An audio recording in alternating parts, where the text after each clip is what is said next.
media said ya we can see Empire sa Kenan no pensu ja me the Enoch Kwesi Wolanyo Wallace agudie catch back up the only nomenclature the professor's degree in sports the Regina Wallace the nation's presenter and mesim kunyana me kono kwanten kono nsema do sa Kenan no pensu bi e wa Ghana agudie ejao shano so ma me nyuma ko best mienu madama wo mu ana komtia fam ho abom ska dweteme na no pay ye den komo no ejao e kan rich okudia na se ultimate start with day no what rich oku a very nutritious Ghana folk oku papa no ana ye dey rich oku modern da so sabiti ka rich oku no ebo no eda fam a set me kan beti aboa emaniama etia tutu ye dey ma mesel go ahead with rich oku na start with day no right mesel a Ghana's way and ye kan for edi ama no sanso na game park limited phone pay for ene hyehyɛ so kwetia ba person ye tycoon person de for dia na kwankwa betia safa so atochacha na watimi tycoon no eno na me de ho hyehyɛ so ko 18 seja no e de bia da bomodern da se 9 am 12 pm and after 6 pm our Adom TV no obehwe draw no live na after watimi esenya hyehyɛ a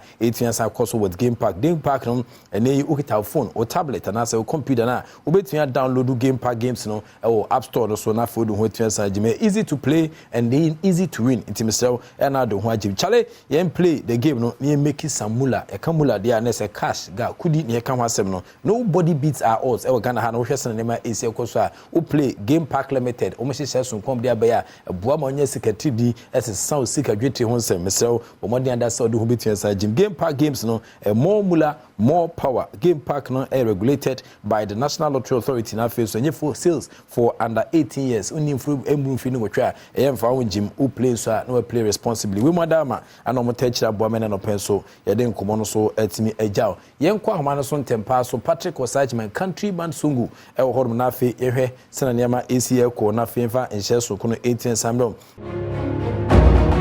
Cup on komo kaka na elija nyame adom na matches na 8 to so bio England and Denmark be shese akan na fi China and Haiti e dia akensin etimi aboso hye no so mam se Richoku ene ne betin aboa na no shoot day no ama wa start ni yetim so e ama usa etimi ka bi na fe so kwa game park limited won so tachiri pa de chacha emu edene chacha obetin adi bi no ana ye de abre ama hu se na nema ACL course na mum hwade ma me ba e besa de komo na to aso ma Richoku so set me ka bia bobo bia na no pay e betia bo mo start to dey right yento aso won koma hodo a eno so 8 pm dia na se minister for youth and sports honorable Yusuf Mustafa e ka kire e athlete e betia sanjirem e dia ma Accra 2023 na Ghana e adwen se betia GCSS no se momo a se bia mo betia ge laurels bebre e dia te Ghana nim e wo sa competition ase. You can invest $145 million in the provision of infrastructure. You are renovating Games Village. You are building the world-class rugby field. You are making sure that all our track are going to be certified by the World Athletic Federation. All these things are done. Then when they come to the competition, then we don't get medals. I know the media, you crucify the LOC and myself. So definitely we have appointed a chef de mission. And I saw him around Danso, NS Danso, who is now the African Game chef de mission, and the deputy, Mahadi is the one of the deputies, and the other, Josephine of the National Sports Authority is the second deputy. So the three of them currently are working with the various federations to select Team Ghana. I understand the long list is currently being worked on, and very soon the long list will be submitted to the chef de mission. Then we can work on the short list as they go for campaign and be selected. And some of them I've mentioned already in my presentation that the championship, they've done African Championship as a process of selecting Team Ghana. The Honorable Yusuf Mustafa, Minister for Youth and Sports, Natin and Council, didn't come on 18 to Edia Fascina Niama, ACL Core, Eddie Emma, African Games 2023, Ghana, SC, BJS, so you go so air him same fast channel, Niama, Ebitia 2 year, Edia Mina, Fair Design Session, Kono, at me at town. So, but quickly, Yanko Songo steak, and now quick fair day, and Komo Ho, and Western ACL Core, Patrick or say Ajman, line, so you're Western Niama City. Hello, Patrick. Yeah, fantastic morning, Professor. Yeah, good morning. Bibia Boko. You are doing Bibia Boko now, so I just say the answer soon go steak. Bibia is another part. We are so happy, so board, sports minister. Moving forward, soon go steak. Say Ghana, you have sports minister. and yes, sports minister, I mean, politicians, they're so, you understand? I mean, even the current sports minister, yeah, from national service, any media with you should have done better for the youth. A banner of sportsmen and women, athletes, you should have done better. You got it. There should be a policy framework on the part of a sports ministers. I will move it to me. I'm a future and looking bright. Somebody has to make it happen because Ghana future when it comes to sports and your papa, you understand? You better say minister no can all African games a bit me battle those things, but you mean say infrastructure.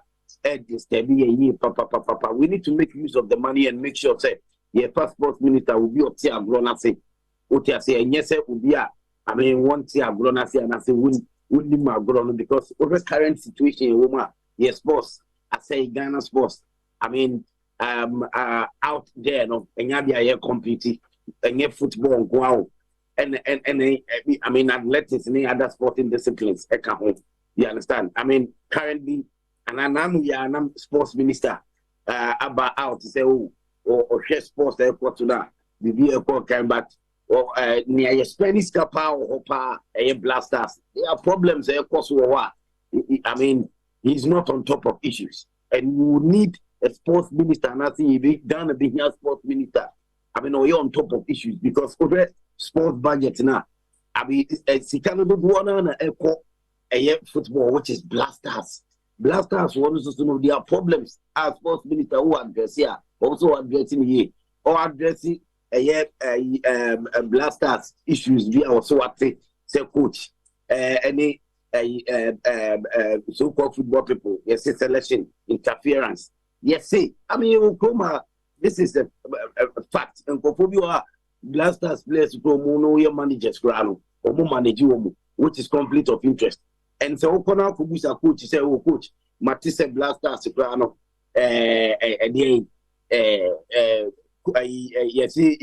player selection interference, so-called football people for how coaches there be, so-called football people Matisse Moye interference for Blasters selection, almost there be.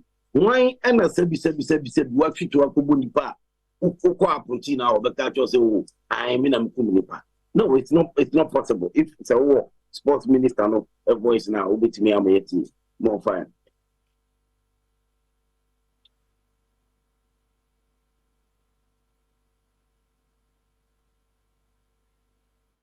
Since all the national team coach, these are perception. Who beside if you almost see and fine and send come? Who beside no coach in the country, me say.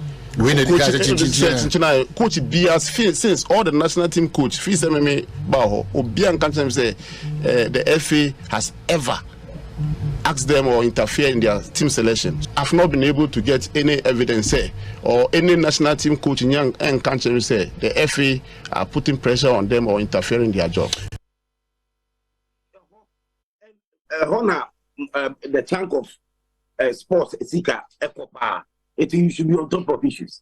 As someone who came, now investigation planning. Now, Kona Kubus are the main actors, no, not to be a catcher, say, Debbie, no idea to meet her. Okay, currently, an access is here, if you're on top of issues as sports minister, national team coach, or coach, so-called football people, Blasters management team member, a Blasters team manager, no managing team, no. I say, coach, you never call wake up. Are far better than current coach? Obi our manager, a Blasters coach. A team sports minister on T, and that's why I'm asking. Say, he's not on top of issues. Yenti and also. It's all the national team coach. Fees MMA Baho Obian can't say the FA has ever asked them or interfere in their team selection. I've not been able to get any evidence say or any national team coach in young and country say the FA are putting pressure on them or interfering in their job. I've always said, and I've made this very public. I believe that we would have been better off with Otoado continuing because he made mistakes at the World Cup. He has never been at that level before. He is somebody who learns on, who takes lessons out of failures. And I believe would have been better placed to make right decisions now. But that is gone. That is gone out. So say, make us say, I mean, when you are not on top of issues, same way, yeah, a team manager of Blasters, a Katia current coach, a sports minister. Now we are just about 2 days. I think we to see before that 2 days, I'll be Kasai. Then you are not on top of issues because of honor.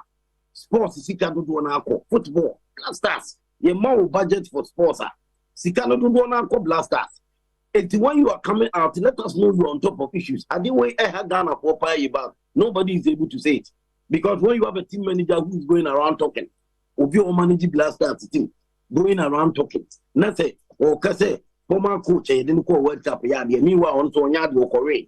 Not current coach on in the year, you know what to me, I'm making remarks, say one one. A good moving, a good national team moving. And the team manager shouldn't be talking like this. It can be expertise if truly sports minister and if it's a investigation. How Blasters is being run, say players interference, selection, then he should know better. Say, as a team manager, which is bad. You understand? A total bad. Me, coach, Blasters coach now. I can't work with this team manager. I hope you understand. It's sports and development, developing it in me. Say, also in your sports minister, to be first, you cannot. You want to be a footballer, you should be on top of it. But any football going to you, what I say, what athletics championship course, not Ghana forward. African countries, they are doing well. They are there. South Africa, Kenya, Nigeria, Cote d'Ivoire, almost sport, almost athletes. The support. But athletes in scholarship, I mean, as sports minister, almost I mean, bringing out the youth, the sportsmen and women out. I'm a normal kind. Anyway, you're just sports minister, be on this sports, nothing. No about not taxpayers' money, no the resources needing our Blasters. You're calling your competition. No, as I'm a cast in Pandoso. You're calling, the Yakubi cry. I mean, this is uncalled for. You understand this?